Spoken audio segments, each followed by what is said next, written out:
Hello everyone, this is ZvT here. We're watching a game between FXO Sheth and Col.steak's Stalife, and I don't know why I said FXO, as he is now liquid. I've mentioned that in the last game. This is obviously game 2, as I'm sure you can all read from the title, between the two players. It's from the IPL, and should be a brilliant game. It's cross positions on Metalopolis, and I love this map. I'm sure I've said it in other class, but I absolutely love this map. Have I? I don't know. I'm not sure. But definitely my favourite map, and it's a shame to see it gone from the ladder. But, well, I don't want to comment on imbalance issues because I feel like I'm not the best position to say. I don't notice any, but yeah,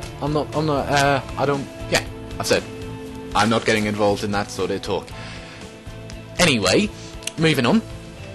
So, from that last game, we saw some very nice Hellion aggression, really, and so that build seems just to be a brilliant one from a little bit of distance between the Terran and Zerg players. It would be interesting to see whether Stalife goes for it again, or instead, I don't know what he could try instead. Maybe tanks, maybe Marine Marauder. Try and go for that, a little bit of a bio ball. We'll have to see as the game progresses, and I'm sure we will. Sheth, on the other hand, didn't really get into his stride in that game. He prefers his macro play. He's going for hatch first yet again. Before even he's scouted they're not close air positions, but doesn't know otherwise. Now going for the drone scout with and the Overlord as well. So the drone looks like he'll run into the Terran base. Not brace. And the pull going down as well from Sheth, not lining up with a gas, so speedlings we probably won't be seeing them unless there's a particularly aggressive Terran and they are needed. And well, it should be quite a good game, mainly because I love cross positions and that gives us a bit of a long game. So before we get more into detail of what's happening, I'd just like to say thank you to everyone who's been watching me. I put a post up on Nerdy Shore Forum and got quite a lot of response.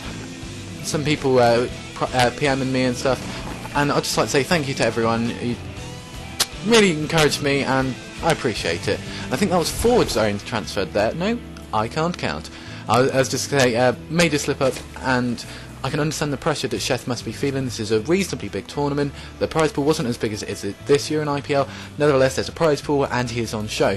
So I can understand if he makes little slips like that, which would build up as the game progresses. If one extra drone's stuck in gas over a minute, that's what, 50 minerals, 60 minerals, which is a pair of Zerglings, which could turn the tide of a game.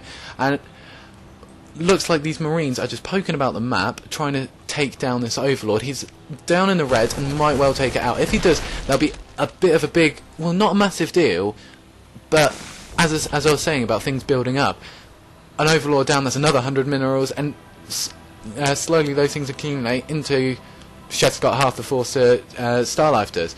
And it looks like he won't be going for the mass Hellion opening. Instead, he's going for 1-1-1. Which is great to see, and keeping things varied.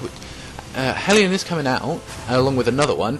However, I'm suspecting more like these just used to get a bit of map presence and maybe a little of a poke around the base, see what I can get away with. But I mean, particularly with roaches coming out now, they should, in theory, shut down the aggression a bit more from the Hellions, and maybe a blue flame drop, or maybe just an all marine drop. Be interesting to see whether any of them. I've been no suggestion of this, but I really like a Marauder drop, and it's not looking likely, seeing as there's not even a tech lab down. But a Marauder drop to snipe the Spire later on, which might well be coming up, I would like to see. Now, whether Sheth decides to build the layer tech in natural or main, I'd be interested to see. Last time he built it in the main, which a fair few Zerg players do this, and personally, I'm not a fan of it. However, if he goes for it again, Sheth clearly would be a fan, and it'd just be interesting to see. It also reveals what you're doing a bit more. That's one of the reasons I don't like it. Try and be like a as secretive as possible. Now I forgot to mention that there was this early second gas and banshees are coming down. Well, I say early, reasonably early.